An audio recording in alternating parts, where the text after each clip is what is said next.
We talk about climate change a lot on this channel. Generally, we're trying to take stock of what is happening in the here and now in different parts of our world. Occasionally, we look forward to what we can expect to happen if the climate crisis is allowed to continue unabated, or if we pursue certain strategies to mitigate some of the damage that might be done. But for right now, I want to look back because I came across this article on Grist by Clayton Aldern. And what Clayton did in this article was go through a number of different sources of data and summarize the last decade of climate change across a number of different axes. It's really fascinating information. I think there's a lot that we can learn from this, especially if you, like me, want to be able to influence people in the right direction as we go forward. You have to know what you're talking about. And so I want to talk about some of what we know, including some of the challenges that remain. So first, atmospheric carbon dioxide parts per million. Take a look at this. It was very popular on my timeline on social media sites. Everyone was doing their 2010 and 2019 photos. Well, this is one that I and a lot of other people shared because despite the fact that many Americans still don't think that climate change is a thing and don't get how it would happen if it were a thing, the atmospheric concentration of carbon dioxide continued to move up.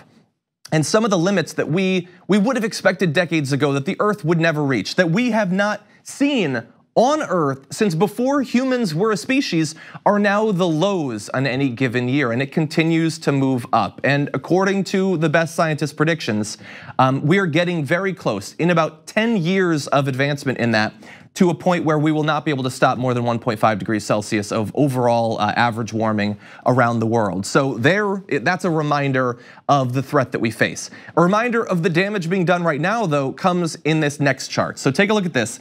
This is from NOAA data, and it looks at each year the different sorts of annual billion-dollar disasters. Now, not every one of these is caused by climate change. Not everyone can be said that it wouldn't have happened if not for climate change, but we know now where this story is going, and climate change is contributing to many of these. To the wildfires, obviously, we're plagued by those even right now in Australia, and California and other parts of America have faced severe ones as well. Severe storms, hurricanes happening where they're not supposed to be able to happen, outside of the times that they're supposed to happen, are now becoming more common and more dangerous. But while we generally talk about climate change from the point of view of heat, it can also lead to worsening storms in the winter as well. And so you're seeing those go up as well. So this data shows that, look, going back to 2010, it's not like we didn't have natural disasters. It's not like we didn't have natural disasters that caused a lot of damage, but the trend is that they are becoming more common. And so it begs the question, the inverse of the question that we always hear, which is, how are you gonna pay to deal with climate change? This chart is a reminder, how are you gonna pay if you don't deal with climate change? Because that is only going up and up and up, and we're still at the sort of easy part of the climate crisis. What we're looking ahead to in a couple of decades, to 30, 50, 100 years, is absolutely devastating. And that chart is gonna look quaint once we get to that point, unless we do what we need to do. So now moving forward to a little bit of positive news, and that has to do with public opinion. So let's take a look at this. This is from Yale, their climate change communications program data. And you can see over 10 years, the percentage of the American public who believe that climate change is happening has been trending up. Not as much as I perhaps would want, but whereas 60% back in 2010 believe that it's happening, that's up now to 72%. And the percent that don't think it's happening at all is down to just 12%. That is still just impossible to understand, but it is at least going down. And that represents over the course of 10 years, about half of those remaining deniers have dropped out, almost.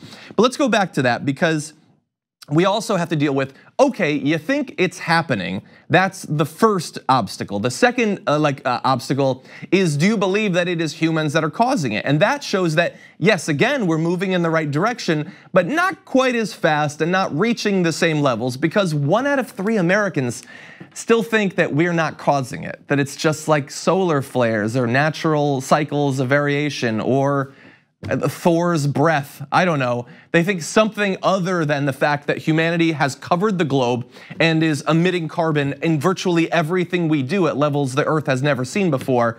Those two things are not connected. I get that it's happening, but I don't think that we're causing it. It's mind-blowing.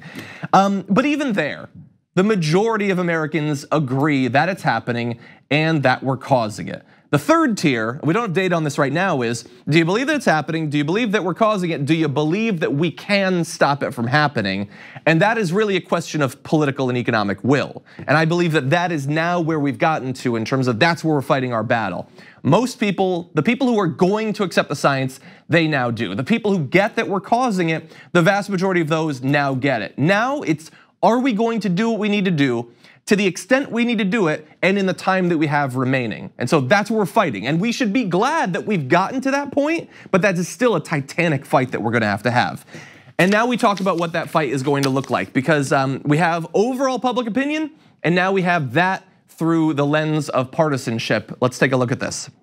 So this is the divide between Democrats and Republicans on, do you worry a great deal about the quality of the environment? And the percentage of Democrats saying they worry a great deal has skyrocketed, a significant percentage gain from 47% of Democrats up to 65%. That is great. But for Republicans, fewer Republicans are worried about the environment now than in 2010. That is mind-blowing. What have we been experiencing? Like think about what that actually represents, because there is not a Republican in this country that doesn't get that we are facing horrific natural disasters. Whether you're on the coasts, whether you're in the interior, you're being hit by something. It may be fire, it may be water, I don't know, it may be wind, but it's something that's hitting you. So they get that. They've seen the headlines, yes. They, for the most part, only listen to Fox News, and so they've got this bubble, but it can't have, something must have gotten through in the past few years. And yet they're still not worried about it.